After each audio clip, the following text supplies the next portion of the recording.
We're going to discuss today what happens when your country is invaded by an Islamic army in their mission to establish Islam across the entire world, to establish their caliphate and subjugate everyone under Islam. Our thanks to Armageddon News and to Sonia Azam for their support. We really do appreciate the opportunity. Your hosts, this is us. I am Lloyd de Jong, and we have Thaddeus Billman from Reasoned Answers Apologetics on YouTube, links below. All of the references that we're using are also in the description below. Since its inception, Islam has subjugated, enslaved, and extorted the people it conquered in its religious quest to submit the entire world to Sharia. The Caliphate is the original apartheid state. Islamic conquest of formerly Christian lands created a class of citizen called Dhimmis. A Dhimmi is an indentured prisoner of war. They are forced to provide money for the expansion of the Islamic State by paying Jizya, and Jizya means retribution. It is a punishment for not being part of the Caliphate as a Muslim fighting to expand the Caliphate. So we're going to study major Sharia and fiqh sources on the works of top Islamic scholars, and this is not a misspelling, I mean this, to learn about this heinous Islamic practice. And yes, that is scholars. Okay, so let's have a look. So we have a little bit of Muhammad's wisdom, just so we can understand the kind of mind that we are dealing with here. So in Sunan Abi Dawud, in the Kitab al-Sitta, which is one of the 6 most important volumes of the Sharia, of the Hadiths, we see, I heard the Messenger of Allah saying, do not kill your children secretly, for the milk with which a child is suckled while his mother is pregnant overtakes the horseman and throws him from his horse. Now, if someone could please translate this for me, I would appreciate your comments. A Muslim 2 days ago told me that this relates to postpartum depression. After a woman has had a baby, the depression is so powerful it can feel as if you fell off a horse.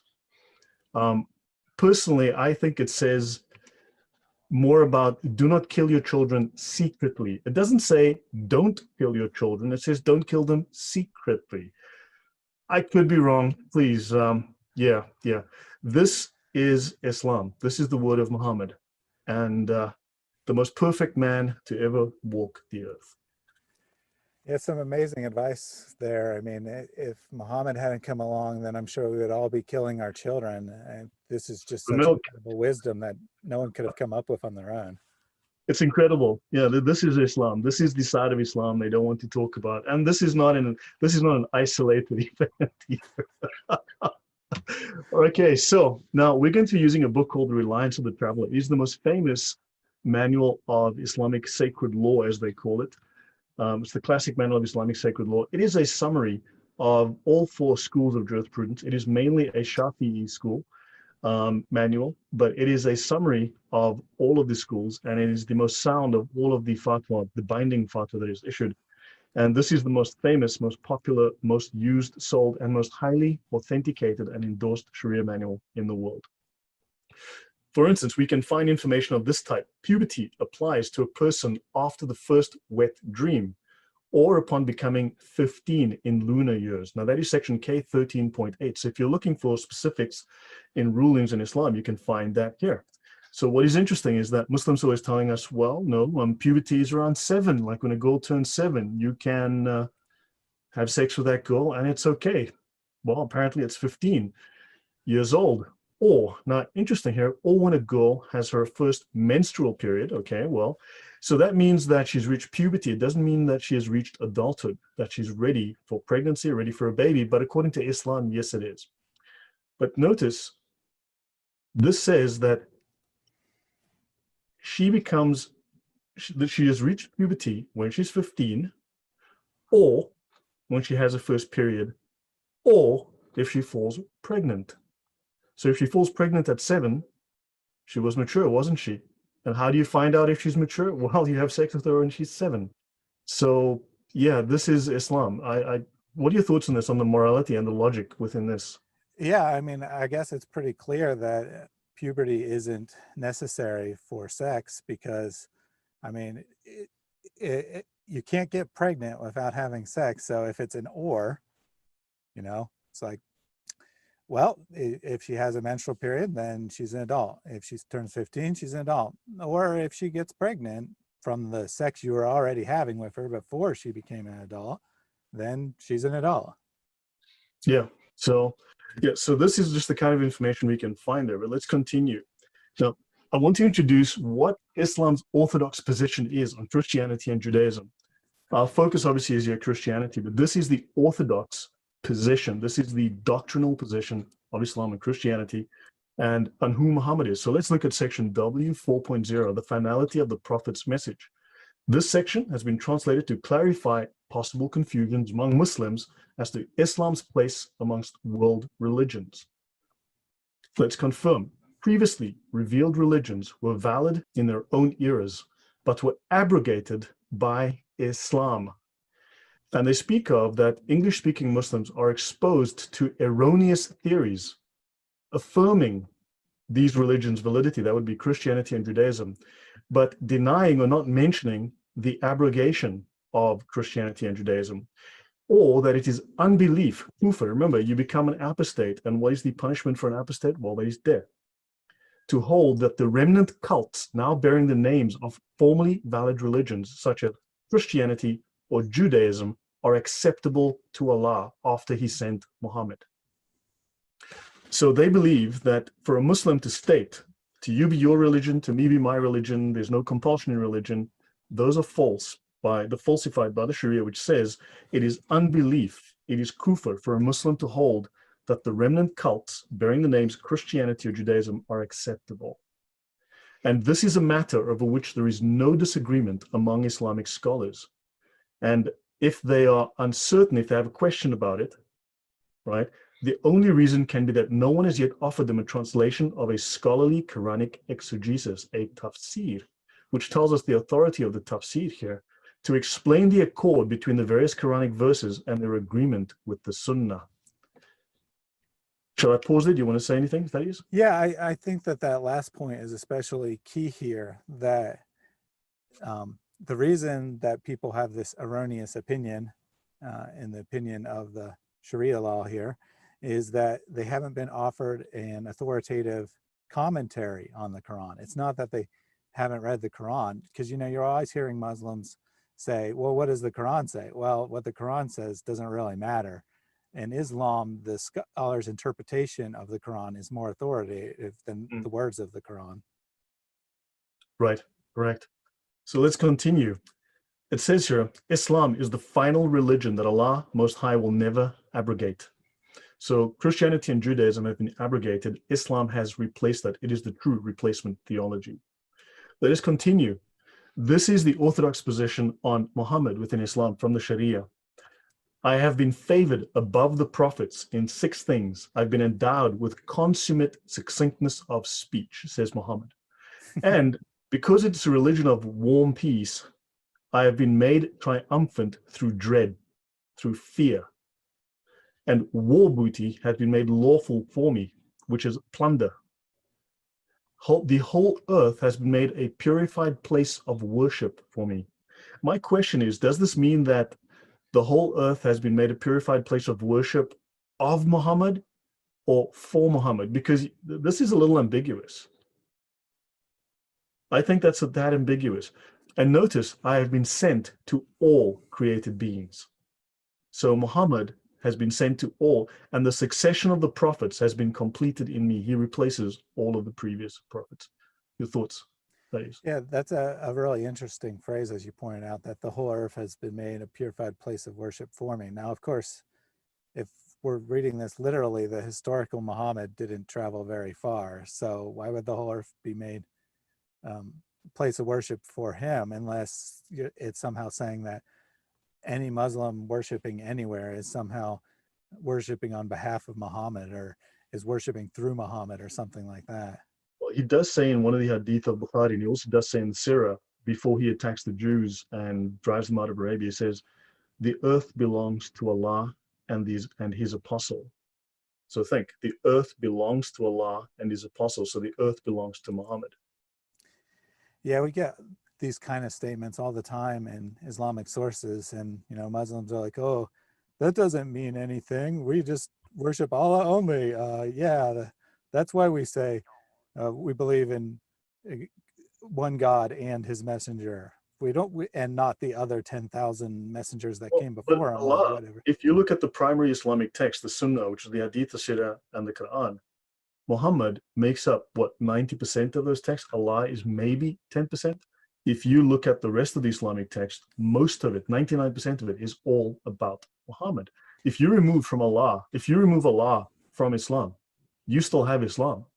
But if you remove Muhammad, you have maybe 8% left. Yeah, definitely. Western scholars used to call Muslims Mohammedans, and I think that term is actually, while Correct. Muslims consider it offensive, I think it is more accurate because Muhammad is clearly the central figure of the religion. Muslims don't believe in all the prophets like they claim. They believe what Muhammad said about the prophets. They don't really believe in God. They believe in what Muhammad said about God, that kind of thing. Correct. Yeah, let's continue then. So now I need to stress the validity of this book. I'm going to go through I'm going to use Islam QA as my reference. Now, Islam QA receives between 2 years ago when I checked their stats, right? They were getting about 330 million hits a day, and they get now about 400 million hits a day. So in theory, per month. So in theory, they get 1/4 of the world's Muslims visit their site for advice. They're the biggest Islamic advice site in the world. Let's look at what Islam Q has to say about this book. The Reliance of the Traveler presents the established and approved views of the Shafi school of fiqh, right? Shafi school of jurisprudence. The translation is excellent. The translator has added several appendices which enhance the value of the book. The book is an orthodox presentation of Shafi fiqh. Let's have a look here. The Reliance of the Traveler is really hard. It is hard to praise this book enough. It stands without equal or competitor as the primary Sunni manual of Islam in English. There is no other book that comes close, bar none. This is true not only because of the relevance of its content, but also because of its rigor. Okay, let's look at a final one here. The book, The Reliance of the Traveler, is it a good resource? The book you refer to is an English translation of a highly reputable classical manual on Shafi'i fiqh. The English translation has been authenticated by Al-Azhar University. This is the oldest, most authentic, most prominent Islamic university in the world, right? This is where they train imams. And also this is where Barack Obama, when the first time he went to speak to the Islamic world, he spoke at Al-Azhar, right? The significance of that place should then be clear from that. And also other ulama, so various other organizations, massively important Islamic organizations have also accredited this book. Their seals are in the book. So now let's speak of captives of war. So when you've been invaded by an Islamic army, and don't forget that 70% of what was then Christendom has now been swallowed up under Islam. Europe is what is left of what was once, it is 25% perhaps of what was once the entire North Africa, Eastern Turkey, as well as a lot of Asia. This was, and also Arabia. Those were Jewish and Christian, but predominantly Christian. Thousands of churches are now gone. So captives of war in Islam may be killed, and let us see. You'll see why we say this. Section 0914, Section O is justice in this book.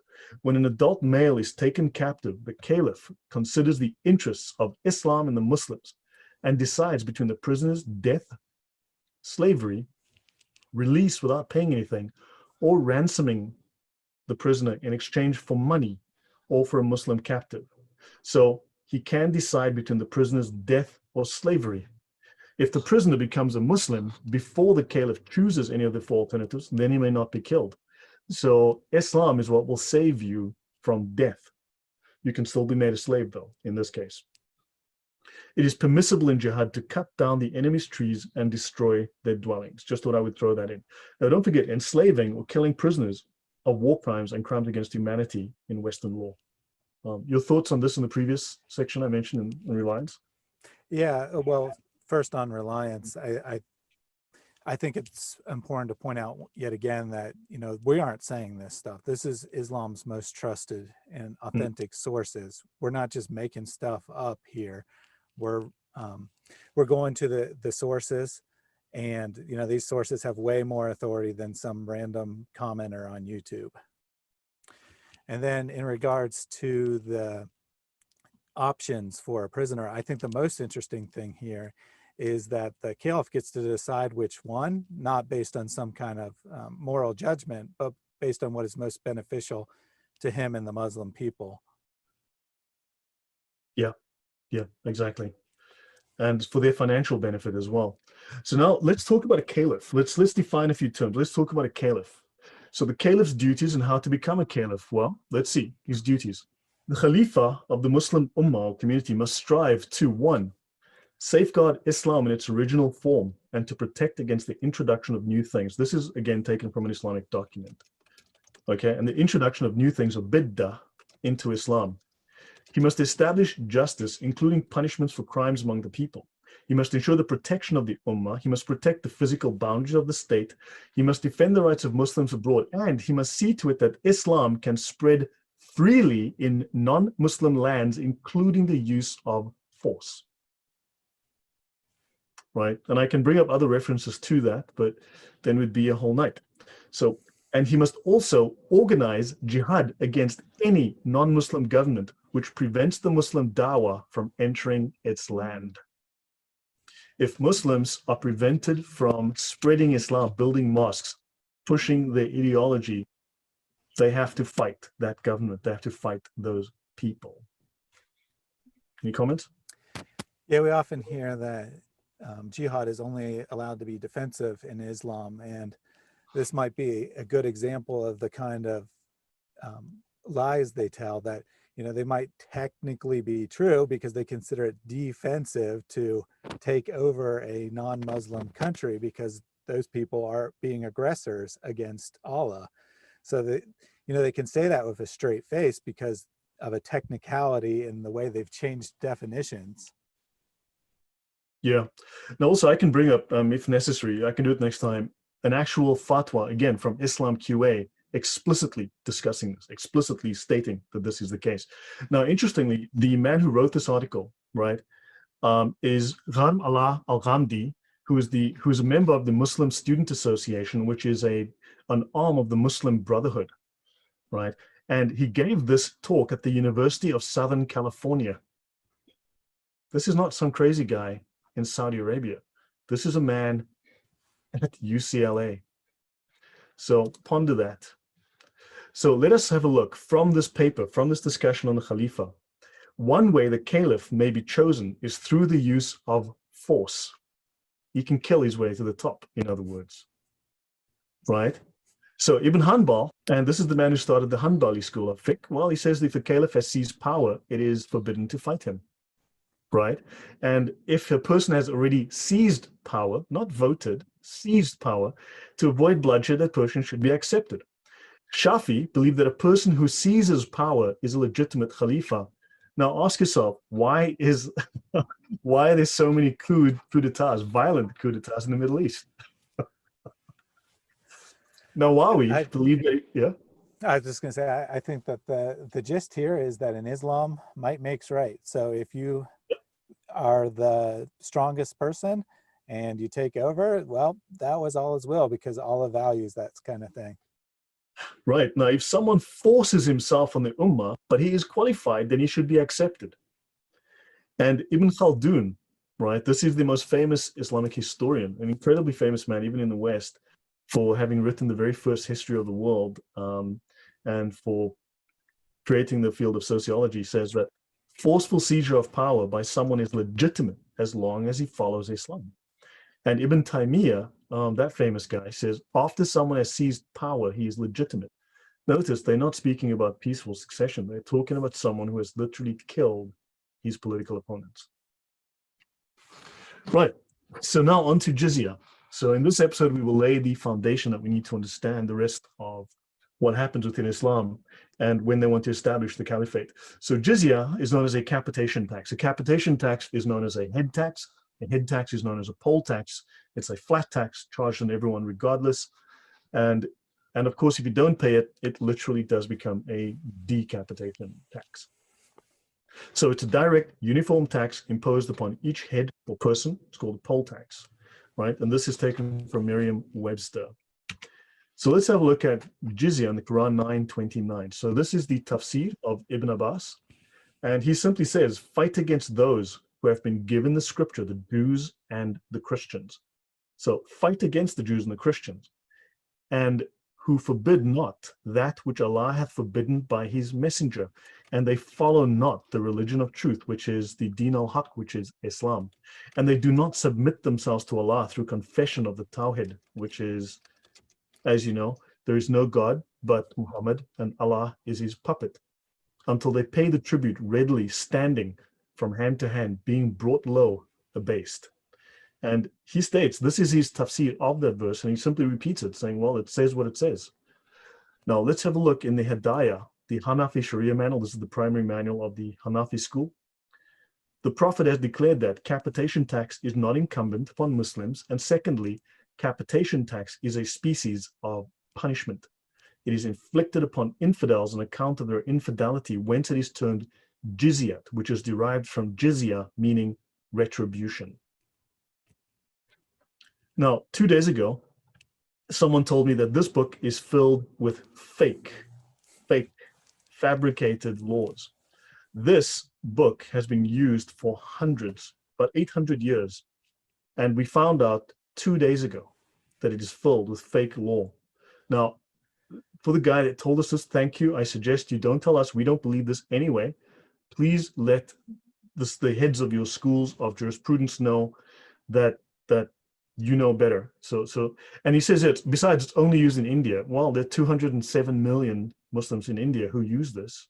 So it's okay if 207 million Muslims want to go on the rampage. I guess that's fine. Your thoughts, Thaddeus? Yeah, I mean, there's just two of us, but somehow telling us that this is a bad book and we shouldn't read it, which, you know, we're definitely not going to follow it. So don't worry, we agree. It teaches some bad things, but, you know, there's millions of Muslims using this. So why are you telling us? Why are you not telling them? Yeah. Now, this translation dates to 1791. Right, so this book goes way back, and I mean, it's still in use today. It's still available. If you read the reviews of it on Islamic book sites, you'll find this is the primary, most amazing manual, and so on. And this very much, now this book has 2,652 pages, if I recall. It's 4 volumes. It is very, very detailed. We're going to learn about that as we go through the series. So you can learn a great deal. So if the Quran has this verse, they describe what this verse says in about 70 pages. So they provide 70 pages of lawful commentary on this. Now, obviously, Muslims will say it is fake. That they have to try and discredit the information. We did ask him, please give us an authentic book that you do recommend that we can read that will give us the correct information. We're still waiting. And in fact, we are always going to be waiting. Let's have a look at what abase means. So behave in a way that belittles or degrades someone. So in other words, Christians and Jews have to be belittled and degraded by the Muslims. That is what this is intended to do. We must be humiliated, belittled, demeaned, degraded, and disgraced. We have to be punished for refusing to accept Allah. Yeah, so, and this is what counts as being merciful in Islam, that Christians are given this opportunity to feel themselves humiliated and not just instantly put to death.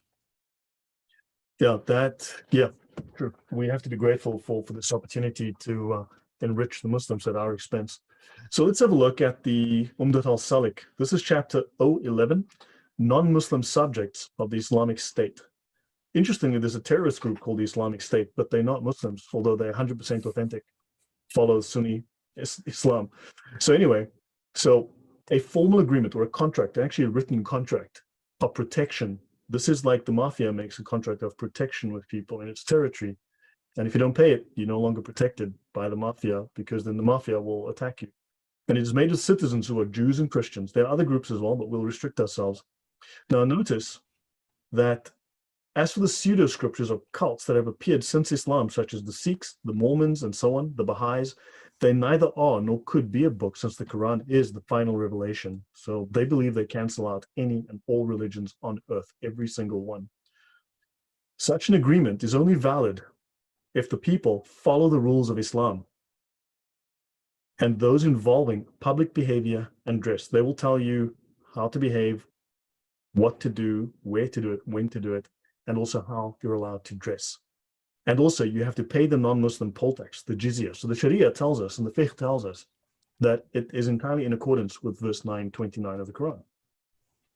And the non-Muslim poll tax is collected with leniency and politeness. This is commonly known in science as a lie. And this was written by the translator, Nuh Hamim Keller, who is a Sufi, by the way. In fact, most of the people who translate these books are Sufis, which is a very interesting point. And he has lied about this. And we will cover this in other books, and we will see how he has deliberately altered the text. In many, many cases, we have to be very careful. The English translations are altered. Now, such non-Muslim subjects are obliged to comply with Islamic rules. They are distinguished from Muslims in dress. In other words, they have to wear something that distinguishes them. They must wear zunnah, a wide cloth belt. They are not greeted with peace be upon you, assalamu alaikum. They must keep to the side of the street. What they don't say here is they must keep to the worst part of the street, the one with the potholes, the one with the rocks, the uneven part. They may not build higher than or as high as the Muslims' buildings, though if they acquire a tall house, it is not destroyed. They are forbidden to openly display wine or pork or to ring church bells. Why do we allow them to have a very, very loud azan in the morning and the evening and the afternoon? They may not display crosses. They may not recite the Torah or the gospel aloud. They may not make public displays of their funerals and feast days, and they are forbidden to build new churches. And this is how non-Muslims live at peace with Islam. They make themselves inferior in every possible way. They pay money. They don't do anything to propagate their religion. And then I should also point out that really this only applies for Christians and Jews, and in some opinions, other ancient religions like Zoroastrianism, that for, anyone else, atheists or Hindus aren't considered a valid religion at all, or, Mormons or practitioners of New Age religions or whatever, they don't even have this option. They are simply convert or be killed as their only two options. Yeah, sure.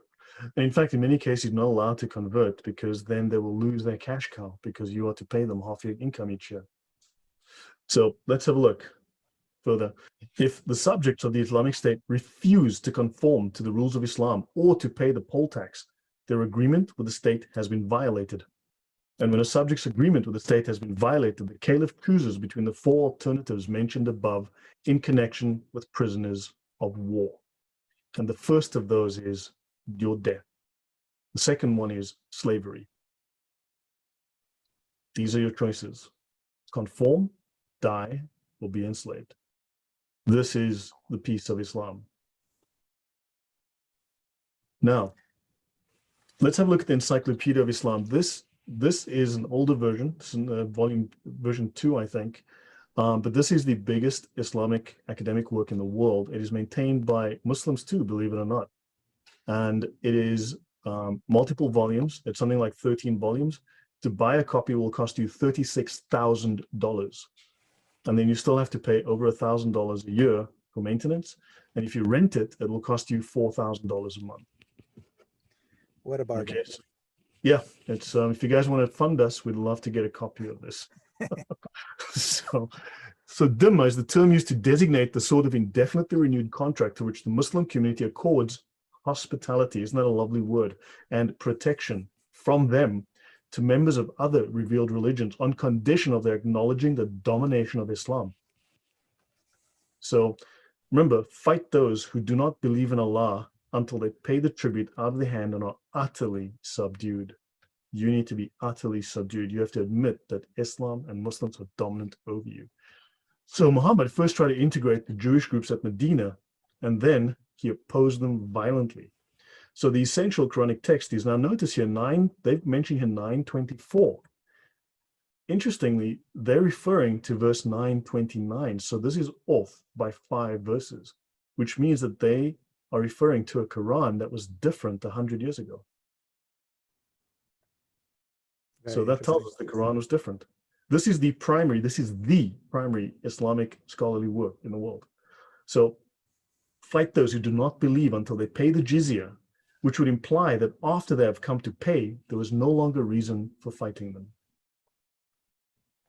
And they mention the jizya. Now notice the spelling, D-J-I-Z-Y. Sometimes it's hard to find information in their books because there are so many different spellings, multiple spellings. And of course, you pay this money to a paramount power, someone who's politically above you. So Islam is a political system, and the dues are demanded from Jews and Christians for the non-adoption of Islam. So for the fact that you don't, you pay this. Now, that's one definition from a scholarly work, and as we continue, we will find out what the actual Islamic books say. Now, Islam is always casting the first stone. So just next to that, after that chapter, we have this, the penalty for fornication or sodomy. And they refer to the legal penalty is imposed upon anyone who fornicates or commits sodomy. If they've reached puberty, they're sane, they commit that voluntarily, no matter whether they are a Muslim or a Dhimmi, a non-Muslim subject of the Islamic State, or an apostate. So the law applies even to apostates. And it says here, he or she is stoned to death, defined in section 012.6. And the penalty consists of being whipped or beaten, 100 stripes, and this people die from. And then, of course, the mercy of Islam, a pregnant woman is not stoned until she gives birth and the child can suffice with the milk of another. Yes, yes. This is, what did Jesus say? That he who is without sin cast the first stone? And in Islam, it's he with the most sin, i.e. Muhammad, cast the stone. Yeah, make the child an orphan and kill the mother. I think that's very simple.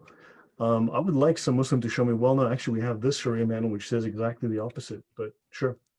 So let's have a look. Is jizya collected with dignity? The honor of Islam lies in insulting kufr and kafirs. One who respects the kafirs dishonors the Muslims. The real purpose of levying jizya on them is to humiliate them to such an extent that they may not be able to dress well and to live in grandeur.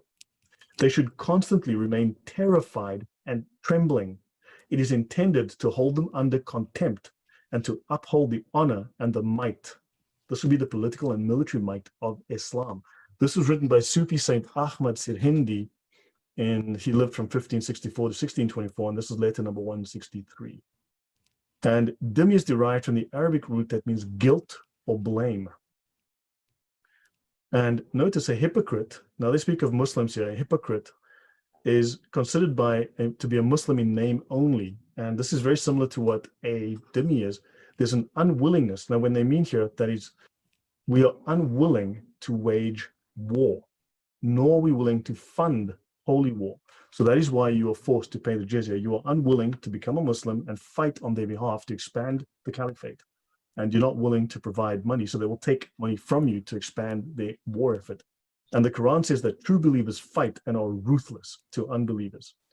Now, it is an order for Muslims. Now, this is the 9th century, and you've got Tirmidhi, who says, in normal conditions, when Muslims are in power and they are not living as a minority, they are not under any compulsion or subjugation.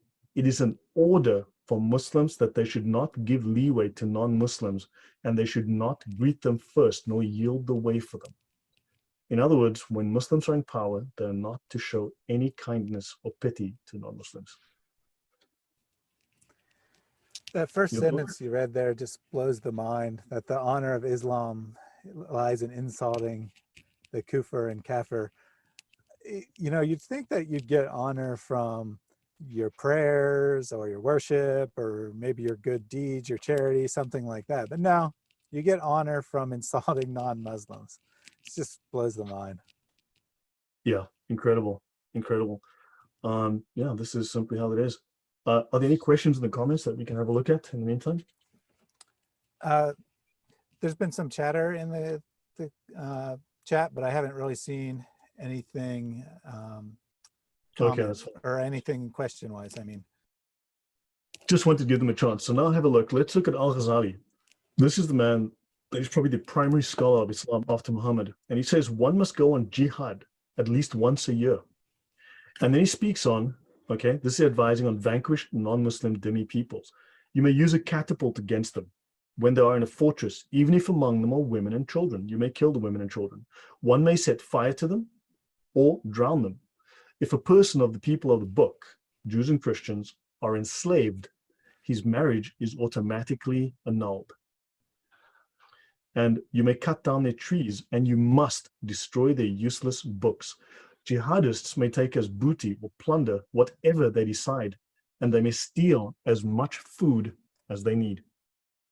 They are not permitted to display their wine or church bells. Their houses may not be higher than the Muslims, no matter how low the Muslims' houses are. The Dhimmi may not ride an elegant horse or a mule. He may ride a donkey, only if the saddle is made of wood. He may not walk on the good part of the road. Dhimmis must wear an identifying patch. Even women and Dhimmis must hold their tongue. just another example of how Islam is all about appearances, that non-Muslims have to be visibly inferior. It's not good enough that they supposedly follow a false religion and thus supposedly would be automatically inferior. They have to be visibly inferior. They can't build tall houses even. It's just crazy stuff. Yeah. So it is about subjugation. We have to be subjugated. And when we get to the Hidayah and we start to read the pages of the Hidayah describing this, you'll see how disgusting, how ugly it actually is. So Al-Ghazali, let's have a look at what he has to say. Each male Jew should wear a yellow badge on his headgear and a piece of lead hanging around his neck inscribed with the word Dhimmi to signify they had to pay a poll tax. Jews had to wear girdles around their waists.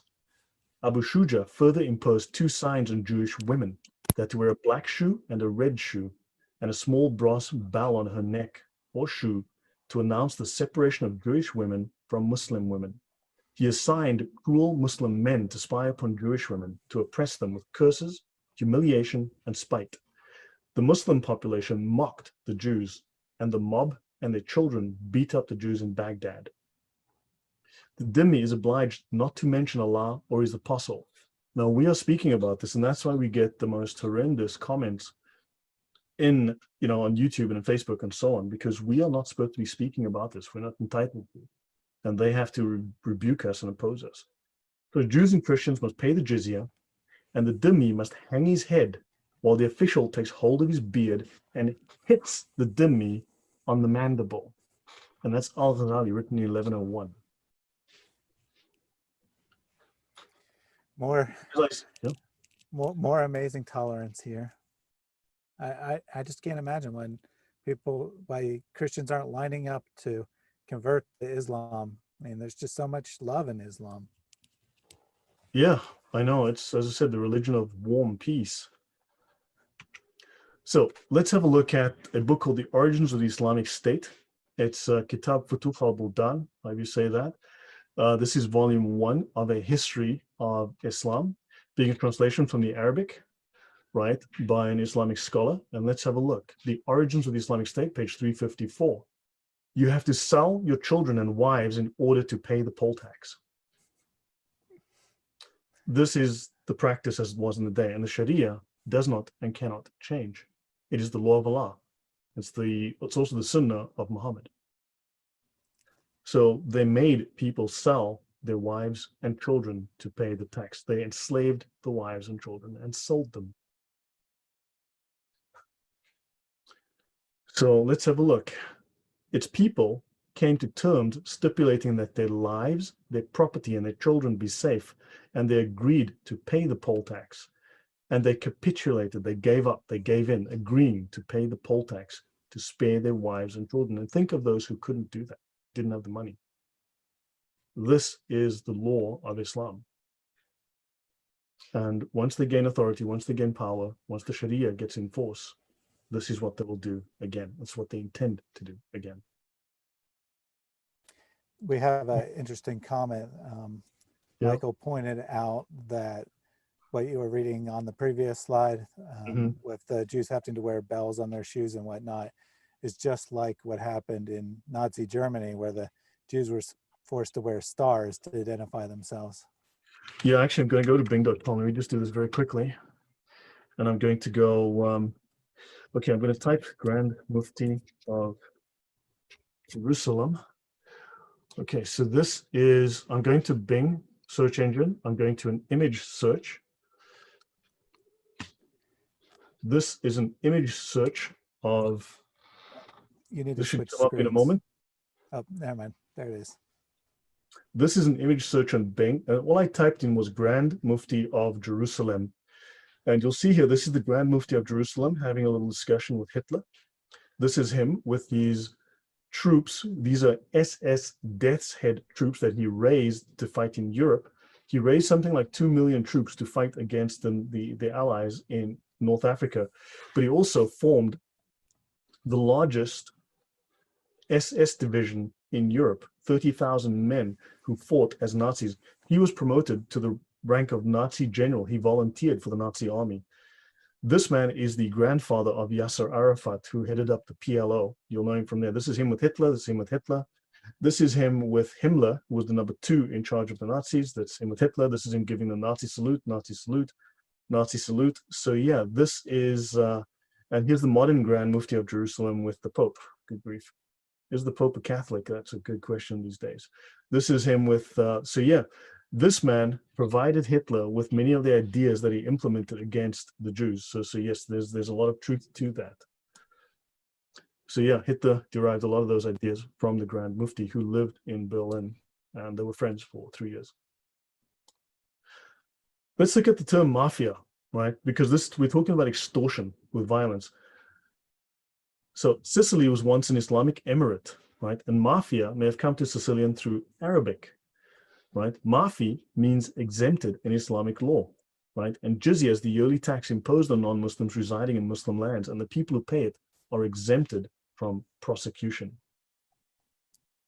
So the term mafia derives from the Arabic word mafi. You're exempted if you pay. Now, let's have a look at just some of what Islamic scholars say about Judaism and Christianity, about warfare. So this is from a series called The Life of Muhammad by this guy down here. I won't even try to say his name. Teachings of Judaism and Christianity about war. Now, Islam is a religion of war. And they are trying to turn Christianity into a religion of violence and pretend that they are a religion of peace. Now, it says here, the teachings of Moses, right, is far from our conception of justice and fair play. It is not possible to act upon that teaching today, and the teaching of Jesus is impracticable and has always been so. Never in their history have Christians tried to put the teaching of Jesus into practice. Only the teaching of Islam is practicable, one which has been both preached and practiced by its exponents, and the practice of which can create and maintain peace in the world. And if you want to be caliph, just murder the guy who's currently caliph. Yeah. Your thoughts there? Yeah. He's saying that Moses and especially Jesus, their teachings are impractical. You don't want to follow them. You want to follow Muhammad. He's the one that teaches us the true practical faith of waging war to get what you want. Correct. And they go on to say, and this is what they teach Muslims, this is a modern seerah. The practical verdict of the Christian peoples is that war is the real teaching of the New Testament, and that turning the other cheek was an opportunist teaching dictated by the helplessness of early Christians. What nonsense. I'm sorry, but it's just so ridiculous. As if Jesus didn't know that people were against him when he taught that. I mean, come on. I know. And don't forget, Muhammad was helpless. In his first 13 years, he gained, 100, 150 converts because he had no political power. He then became a political leader, raised money, raised an army, became a military leader, and then became incredibly wealthy and powerful, right? Because he spread Islam through the sword. Now, basically, they're projecting their own development onto Christianity and trying to paint Christians. I mean, Jesus never had an army. Jesus never killed anyone. Muhammad killed people. Every single one of his followers was a murderer, was a general, was someone who fought and killed and raped and tortured and enslaved. All of them owned slaves. None of that is true with any of the followers of Jesus. Jesus had 12 apostles. And just by sheer coincidence, Muhammad also had 12 companions. So this is, I mean, this is what they're teaching Muslims, and Muslims are taught to believe this. They've never read the Bible. They've been told what it says by their lying scholars. Yeah, and I would like to know who these Christian people who are that claim that the New Testament teaches war. I've never met any such Christian in my life. Yeah, they'll say, well, let's have a look at what they say and how they try to make this. Islam does not teach aggression as did Moses, nor does it, like present day and presumably corrupt Christianity, preach a contradiction. It does not ask us to turn the other cheek and at the same time sell our clothes to buy a sword. Islam forbids aggression, but it urges us to fight if the failure to fight jeopardizes peace and promotes war. If failure to fight means the exploitation of free belief in the search of truth, it is our duty to fight.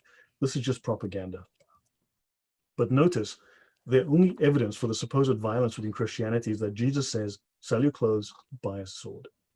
Let's have a look at what Islam teaches. We'll do one or two more slides, Thaddeus, I think, and then try and keep it to roughly the hour. Let us look in the Reliance of the Traveler at the section 09.8. Actually, hold on, just pause. So your thoughts on this, I mean, as a Christian, your thoughts here and what and how they are corrupting this and lying about. How do we refute this as good Christians who want to refute this when Muslims come to us with this that's been drilled into their head? Yeah, so, I mean, there's a couple of strategies. One, you could overwhelm them with the abundant number of passages in the New Testament and the words of Jesus that teach the opposite. You could try to look at that particular passage about buying a sword and see what it means in context. Or, you can just say, use the Islamic strategy of how they answer every question and say, you're not a scholar. Show me a Christian scholar who agrees with this. Yeah, that's a very good point. Show us any scholars. We are reading from their scholars. So let's have a look what the finest Islamic law, the finest scholars of Islam, the absolute best, the pinnacle of their study and research and their legal rulings. Let's see. The objectives of jihad. This is not the definition of jihad, that comes earlier, but I'm just going to the objectives of jihad in section 09.8. The caliph makes war upon Jews, Christians, and Zoroastrians, provided he has first invited them to enter Islam in faith and practice, and if they will not, then invited them to enter the social order of Islam by paying the jizya. And this is the significance of their paying it. It is not the money, right? So they must enter the social order as subjects of Islam. And they remain in their ancestral religions, and the war continues until they become Muslim, or else they pay the non-Muslim poll tax in accordance with the word of Allah. Fight those who do not believe in Allah until they pay the poll tax out of hand and are humbled. Quran 9:29. This is the definition of this is the reason of jihad. Now, as we go through this presentation later on, we will learn that they actually don't have to call you. They can just attack you. They have an out for this as well. Right, so let's do a couple more slides. Let's finish this. So let's have a look at this. Says the chapters on military expeditions, and you'll notice that the discussion on Dhimmis falls under the chapters on military expeditions, right? And it says they should not give such leeway to non-Muslims. They should not greet them first, nor yield the way for them. In other words, you have to get out of their way, right? Some of the people of knowledge, that this is the alim, the scholars, said that it only means that it is disliked by us because it would amount to honoring them if they had to get out of the way for us. And the Muslims were only to humiliate the Dhimmis. For this reason, when one of them is met on the path, a Muslim is not to yield for him, because doing so would amount to honoring a Christian or a Jew. We are not to be honored.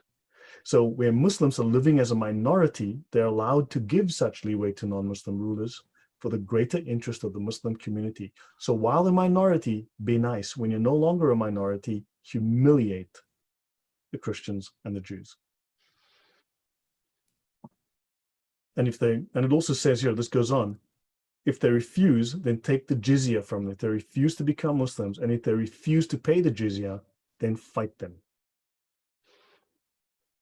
Your thoughts? We have a good comment here from Esther Michael. She says, just preach about your religion. Must you talk about Christians and call that teaching? And I think that this brings out a good point, that Muslims always are trying to talk about Christianity. It's very hard to get them to talk about Islam. But if Islam is supposedly this great and awesome religion, why do you need to try to attack Christianity? Why can't you just show us how great Islam is?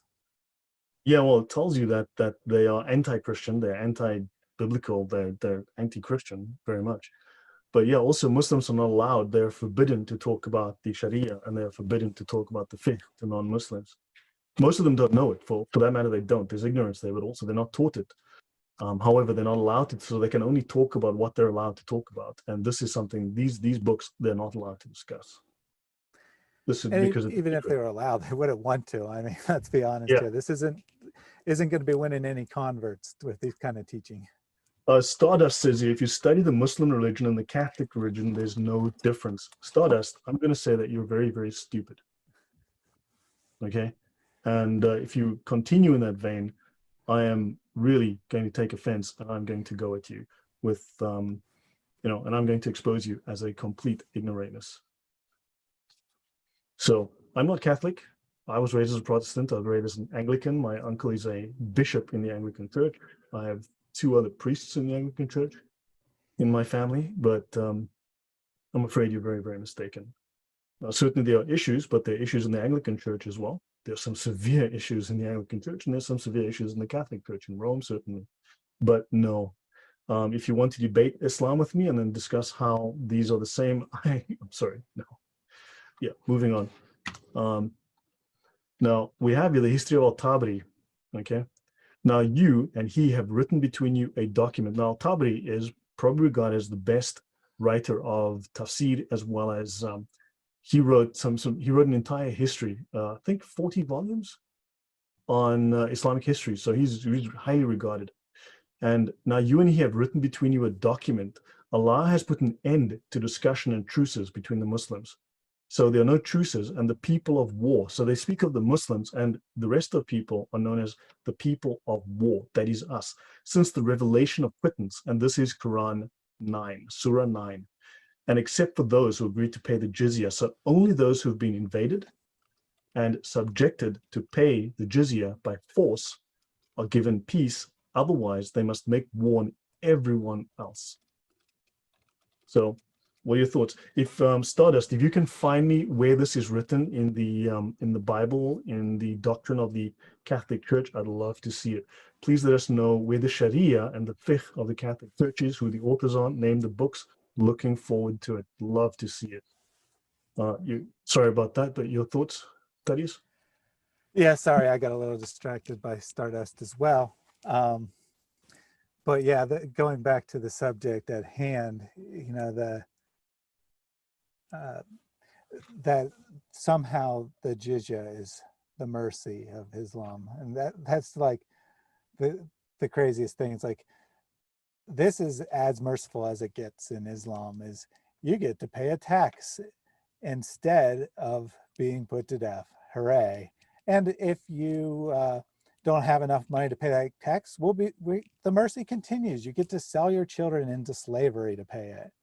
Not you get excused for it, but you get the privilege of selling your children into slavery to pay the tax. Yeah, you do. So now notice these scholars are interpreting these Quranic verses that we get told that they lie about. I mean, if there are other scholarly books, and if there are, which are classical, famous scholarly books and authoritative, please provide them. We'd be happy to read them. If you have other books of fiqh written by the major schools that have binding fatwas, because there's the phenomenon of non-binding fatwas that no one has to particularly listen to.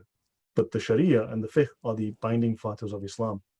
And we'd like to see those books. Bring us the best, and we'll see if they say anything different than this. So yeah, it's 9 o'clock now on this side. Shall we continue, or shall we? I think this is probably a good place to leave it for today. we'll take some comments from the and questions from the audience. One If you last have item. any. They mentioned that quittance, the Surah At-Tawbah, or quittance, or bara, right, which is Surah 9, is also called the Surah At-Tawbah, in which the jizya, in Muslim law, poll tax to be paid by non-Muslims in exchange for protection, is also a sign of inferiority.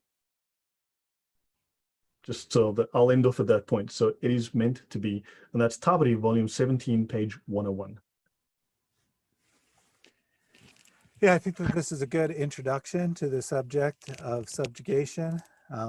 We're only scratching the surface here, but we don't want to go too long in one day. So this is a good place to stop it. And then we'll pick up next time where we left off. Yeah, so we can do this in 1 week and continue this. So yeah, we didn't want to, we've done the show before on Thaddeus's channel, but we wanted to give an easy introduction so that we don't dump too much information. I hope this was useful. I hope this is stuff you can use in your discussions, and ask Muslims to provide you with authoritative references. We're still waiting.